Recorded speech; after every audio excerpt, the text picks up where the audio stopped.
Exactly. I had Brian on the podcast, obviously. You would have heard about that. Listen to that. Yeah. He talked about training his fighters for the first 10 seconds of the fight. Yep.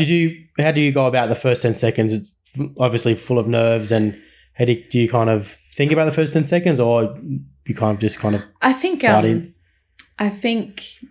maybe that's more valuable for someone that's entering the ring the first or second time, because it is really daunting.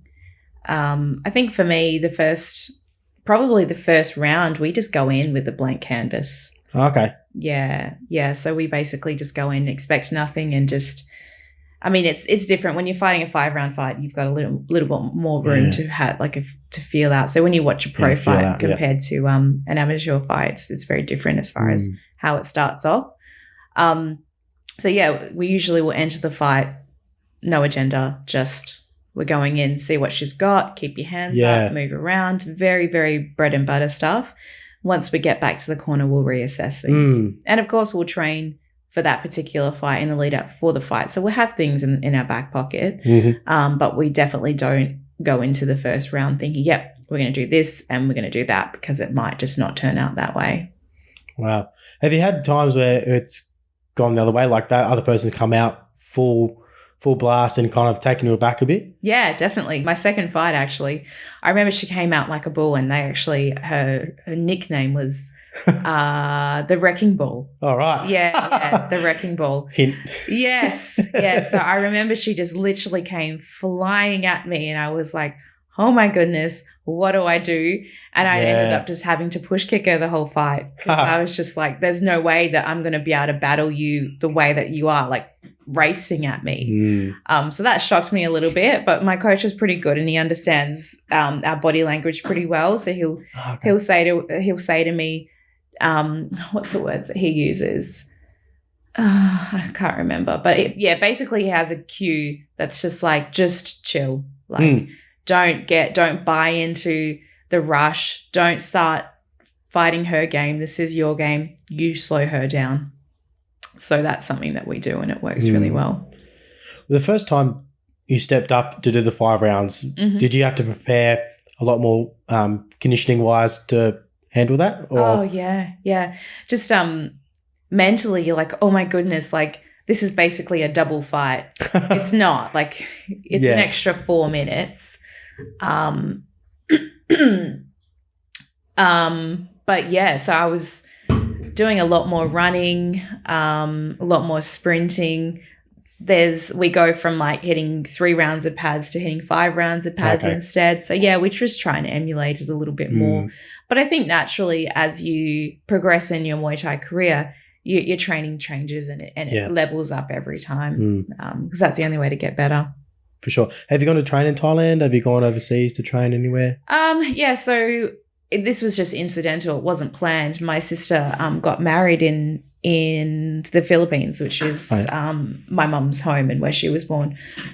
So yeah, we were there for a couple of weeks. I trained in Boracay, which is a beautiful island in the Philippines. So that was interesting. And then on the way home, we decided we'll stop off in Thailand, seeing as where I was actually in fight camp. Sorry, I need to add that in. I was in fight camp at the time. During your sister's wedding? During my sister's wedding, yeah. I still, not ideal, but this was a rematch again. So I've had a few rematches in my time. Save more emotion behind it. And so to take it back a little bit more. So the first time we fought, it was a unanimous decision to me, and it was a state title defense. So I held the state title, and there was a girl coming up against me, and I think I underestimated her a little bit. She's quite a technical fighter. I won the fight, but there was a lot of people on her side that said, I think the other girl won, like our girl won. So we rematched, and there was a lot of, and this was the first time I'd experienced any sort of negativity from anyone, because as you're coming up, people praise you and say nice things, and then when you become the champion, people always have something to say, and there was a lot of stuff online.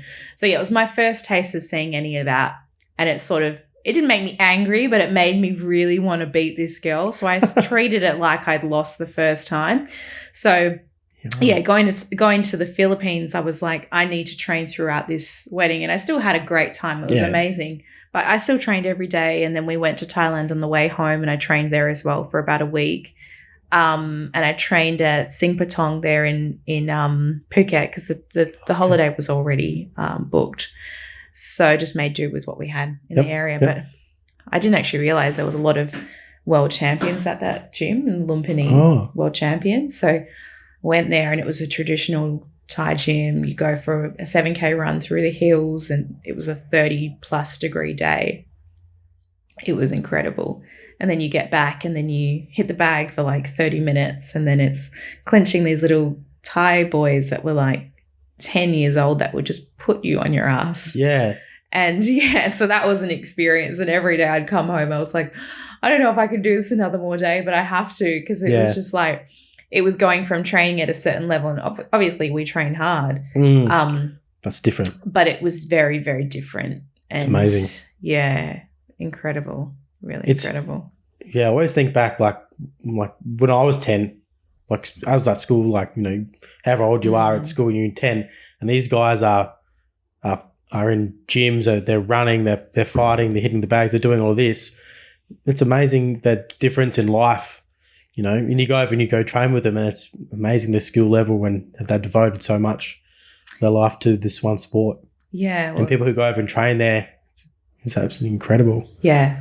It's it's their way of life over there. It's how they earn an income. So they treat it a little bit different to us here. But yeah, being amongst it was cool. What did you take anything away that you've really that I wasn't before? As good as I thought I was. It was a humbling process. Yeah, okay. Yeah, it was a humbling process. That's the other thing when we're talking about being like a fighter is a bit more calmer, because you're humbled a lot. If you've got an ego, that will get smushed out of you very quickly. Yeah. Being humbled is a great, I think it's a great experience. I think it's good.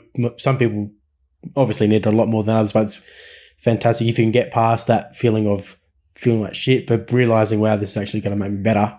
Exactly. I think, just being open to criticism is a really big thing in Muay Thai. So if you've got an ego and you've been criticized, it's not something that you can really take on board. So I think getting over that will help you progress a lot faster in this sport, because, if you're not willing to take on criticism and you get into the ring, your ego is going to get pretty hurt when you get knocked out. Oh, it will. Get knocked out.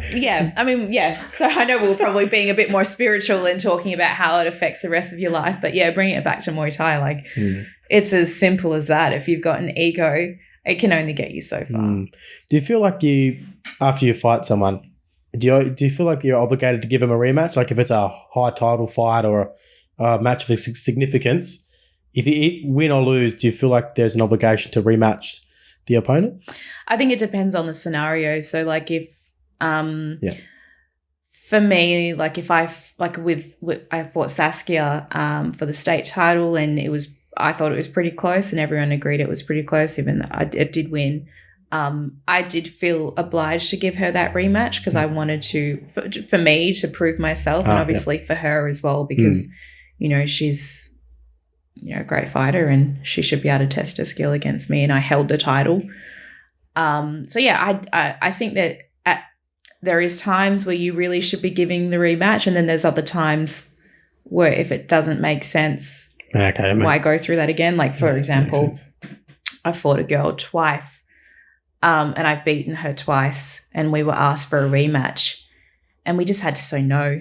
And it's not because I was afraid of her beating me the third time. It was just that I've got a lot of other things that I need to move on to, and I can't be spending another 6 to 10 weeks replaying that. Yeah.